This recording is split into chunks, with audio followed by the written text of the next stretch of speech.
के पास आऊंगा। बहुमत का आंकड़ा भारतीय जनता पार्टी उत्तर प्रदेश में पार कर चुकी है और लगातार ये बात कही जा रही थी, एग्जिट पोल में भी यही सामने आया कि बीजेपी सरकार बना रही है और हालांकि आज नतीजे वाले दिन हुआ भी यही कि सरकार भारतीय जनता पार्टी की बन रही है। फिलहाल लखनऊ में क्या स्थिति है? उत्तर प्रदेश की राजधानी लखनऊ की बात करें तो यहाँ पर 9 विधानसभाएं हैं, जिसमें से लगभग कई विधानसभाओं का जो रिजल्ट है वो आ चुका है। जिसमें से आपको बता दें कि इस बार जो कैंट विधान सबसे पहला रिजल्ट कैंट विधानसभा का आया, जहां पर जो योगी सरकार में पिछली बार कैबिनेट मंत्री कानून मंत्री ब्रजेश पाठक रहे हैं, उन्होंने जीत हासिल की है। तो वहीं आपको बता दें कि उसके बाद मलिहाबाद से भी बीजेपी के खेमे में ही आया है। यहाँ पर आपको बता दें कि जो केंद्रीय राज्य मंत्री कौशल किशोर है, उनकी पत्नी जय देवी यहाँ से चुनाव लड़ रही थी, उन्होंने भी वहां से बीजेपी से ही जीत हासिल की है। वहीं आपको बता दें कि इस बार पहली बार हुआ है, आजादी के बाद से पहली बार हुआ है कि जो मोहनलालगंज सीट सपा के खेमे मानी जाती है, लगातार सपा और बसपा उस पर कायम रहते थे, उसमें पहली बार हो रहा है कि अभी पूरी तरह से भी काउंटिंग क्लियर नहीं हुई, लेकिन काफी भारी मतों से बीजेपी उस पर भी आगे चल रही है। अभी जो लखनऊ मध्य की बात करें तो सिर्फ एक सीट पर सपा की जीत हासिल हुई है। अब बाकी सभी सीटों पर लगातार जो भाजपा है वो अपनी बढ़त बनाए हुए है। जी, यानी कि बुलडोजर बाबा का जो जादू चलता दिख रहा था चुनाव से पहले, वो जादू आज चल गया है जय। और जो तमाम मुद्दे हावी थे चुनाव के दौरान, हिजाब का मुद्दा आया, जातियों का मुद्दा आया, किसानों का मुद्दा आया, वो सारे के सारे मुद्दे धराशायी हो गए और भारतीय जनता पार्टी प्रचंड बहुमत की ओर बढ़ती जा रही है। अब बिल्कुल देखा जाए तो जिस तरह से लगातार कई विपक्ष ने कई मुद्दे बनाए, ईवीएम का मुद्दा बनाया, हिजाब का मुद्दा बनाया और तमाम मुद्दे ऐसे बनाए, लेकिन इसका जनता पे कुछ विशेष असर देखने को नहीं मिला। हालांकि आप देख रहे हैं कि किस तरह से लगातार जो वोटिंग की गई है उसमें जो भाजपा है वो लगातार बढ़त में है और लगभग 275 के आसपास की सीटों पर जीत हासिल हो चुकी है अब तक, और शाम तक और भी नतीजे क्लियर हो जाएंगे। तो इससे ये लग रहा है कि जनता ने एक बार फिर से बीजेपी सरकार यानी योगी आदित्यनाथ योगी की सरकार पर एक बार फिर से भरोसा जताया है। जी ठीक है, मैं आकाश के पास चलूंगा। आकाश, मेरी आवाज आपको मिल रही है क्या? आकाश का ऑडियो आ रहा है हम तक?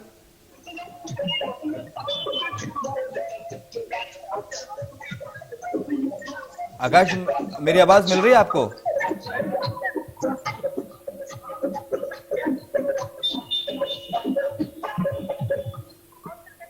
लगता है कुछ तकनीकी खराबी है और इसको सुधरवाने की कोशिश लगातार टेक्निकल टीम हमारी कर रही है।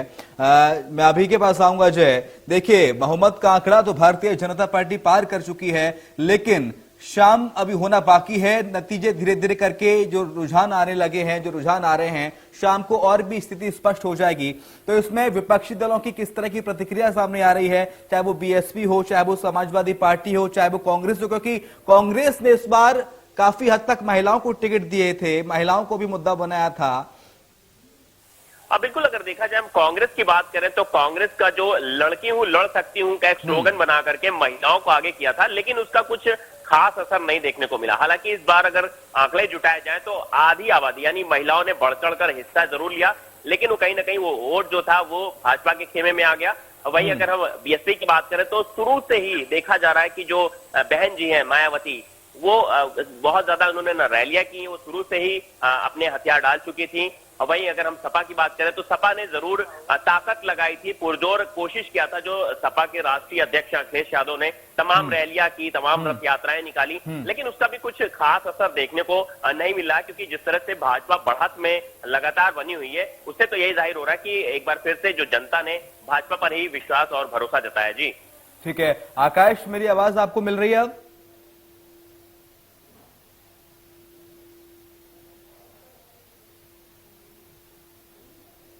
लगता है आकाश से अभी भी संपर्क नहीं हो पा रहा है। जय, मैं आप ही के पास आऊंगा।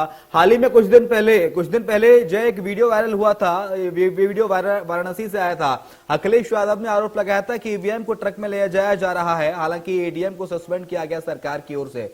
यह मुद्दा भी उठाया कि ईवीएम में खराबी हो रही है। चुनाव नतीजे आने से कुछ दिन पहले ही समाजवादी पार्टी ईवीएम पर आरोप मढ़ने लगी कि सरकार ने ईवीएम में गड़बड़ी कराई है, यह बात भी सामने आई थी। बिल्कुल कहीं ना कहीं समाजवादी पार्टी अपनी हार की जिम्मेदार जो है ईवीएम को हमेशा की तरह इस बार भी ठहरा रही है। हालांकि इस बार देखने में आया कि कई जगह आरोप प्रत्यारोप का भी दौर शामिल रहा है, चाहे वो वाराणसी हो चाहे वो लखनऊ हो। लखनऊ में जहां पर मैं इस वक्त मौजूद हूँ, ये मतगणना स्थल है, रमाबाई मैदान है, यहाँ पर मतगणना हो रही है।